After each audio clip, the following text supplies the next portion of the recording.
JDSന് വിജയമുറപ്പിച്ച മണ്ഡലങ്ങൾ ഒഴികെ ബാക്കിയുള്ള മണ്ഡലങ്ങളിലെ വോട്ടുകൾ BJP സ്ഥാനാർത്ഥികൾക്ക് കൈമാറിയതാണോ? അല്ലെങ്കിൽ ഉത്തരേന്ത്യൻ രാഷ്ട്രീയം BJP കർണാടകയിലേക്ക് പറിച്ചു നട്ടതോ?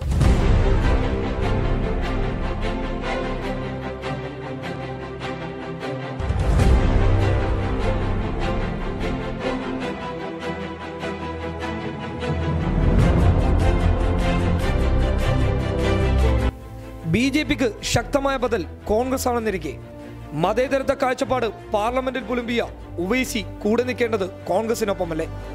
ഉവൈസിയുടെ ആദ്യഘട്ടങ്ങളിൽ BJPയുടെ നെറികെട്ട രാഷ്ട്രീയത്തെ ചോദ്യം ചെയ്തിരുന്നുവെങ്കിലും പിന്നീടുള്ള കാലങ്ങളിൽ ശബ്ദം പൊങ്ങാത്ത നേതാവായി ചുരുങ്ങിപ്പോയതിന്റെ പിന്നിൽ അന്തർധാര രാഷ്ട്രീയമാണോ?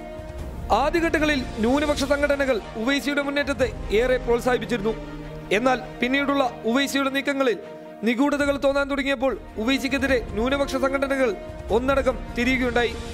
ഉത്തരേന്ത്യൻ രാഷ്ട്രീയത്തെ പാർലമെന്റിൽ പിടിച്ചുകുലുക്കിയ ഉവൈസി എന്ന സിംഹത്തിന് അടിപതറിയത് എവിടെയാണ്? കർണാടകയിൽ ആര് ജയിച്ചാലും ജനനന്മയുള്ള ഭരണം ഉണ്ടാവട്ടെ. പക്ഷേ ന്യൂനപക്ഷ സംരക്ഷകർ കൂറുമാറി കള്ള രാഷ്ട്രീയം കാണിക്കുമ്പോൾ നേരിന്റെ പക്ഷം വിരൽ ചൂണ്ടുക തന്നെ ചെയ്യും. വിമിഷ വിനോദ്, പബ്ലിക് കേരള.